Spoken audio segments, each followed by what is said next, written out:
Hello नमस्कार, मी ऐश्वर्या स्वागत करते तुमचं होम शेफ ऐश्वर्या या माझ्या यूट्यूब चॅनलमध्ये। आज आपण पाहणार आहोत रवा डोसा, एकदम क्रिस्पी आणि झटपट बनणारा डोसा।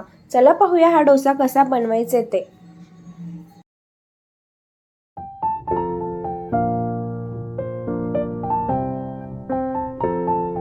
एका मिक्सरच्या भांड्यामध्ये मी 1 वाटी बारीक रवा घेतलेली आहे आणि त्याच वाटीने 1 वाटी भरून दही घेते आणि 1 वाटी पाणी टाकायचं यामध्ये। आणि हे मिक्सरला आपल्याला याचं छान असं बॅटर बनवून घ्यायचंय। यामध्ये मीठ टाकते मी अर्धा चम्मच आणि मिक्सरला वाटून घेते, म्हणजे याचं छान असं बॅटर तयार होईल।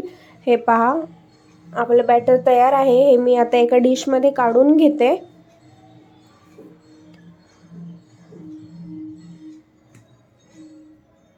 आणि हे बॅटर आपल्याला असं झाकून ठेवायचंय अर्धा तास आणि अर्ध्या तासाच्या नंतर आपल्याला याचे छान असे डोसे टाकायचे।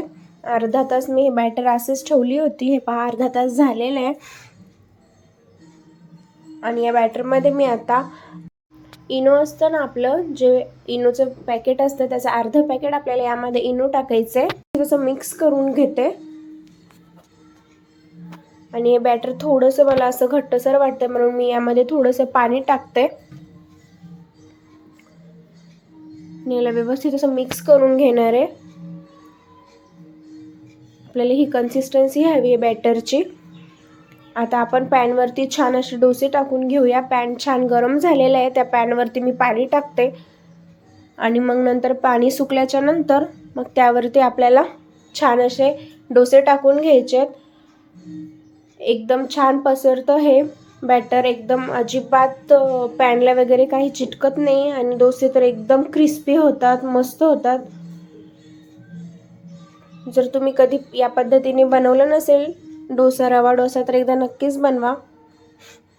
हे पहा किती छान डोसा पसरलेला आहे आणि हे एका साईडने भाजलेलं आहे। मी यावरती बटर लावून घेते आणि मग याला पलटून दुसऱ्या साईडने छान असं भाजून घेणार आहे हा डोसा। जर तुम्ही माझ्या चॅनलला अजून सबस्क्राईब केलं नसेल तर प्लीज चॅनलला सबस्क्राईब करा, लाईक, शेअर आणि कमेंटही करा, म्हणजे तुम्हाला माझे असेच नवनवीन रेसिपीज पाहायला मिळतील।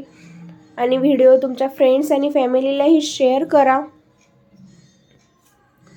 डोसा एका साईडने छान असा भाजलेला आहे, मी याला पलटून घेते आणि दुसऱ्या साईडने हे व्यवस्थित असं क्रिस्पी होईपर्यंत भाजून घेणार आहे। हा डोसा एकदम झटपट बनतो, अर्ध्या तासामध्ये बनतो हा डोसा, म्हणजे जास्त वेळ लागत नाही। डाळ तांदूळ भिजवायचंही टेन्शन नाही, काही नाही। रव्याचा एकदम पटापट बनतो टिफिनसाठी आणि लहान मुलांनाही फार आवडतो। हे पाहू शकता, छान असा डोसा आपला भाजलेला आहे।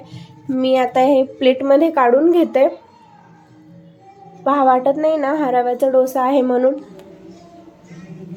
पण हा रव्याचा डोसा आहे आणि एकदम क्रिस्पी बनतो, खूप मस्त होतो। जर तुम्ही कधी या पद्धतीने रवा डोसा बनवला नसेल तर घरी एकदा नक्कीच बनवून पहा आणि कमेंट करून सांगा की कसा झाला होता ते। आपण पुन्हा भेटूया एका नवीन रेसिपी सोबत। Thank you for watching.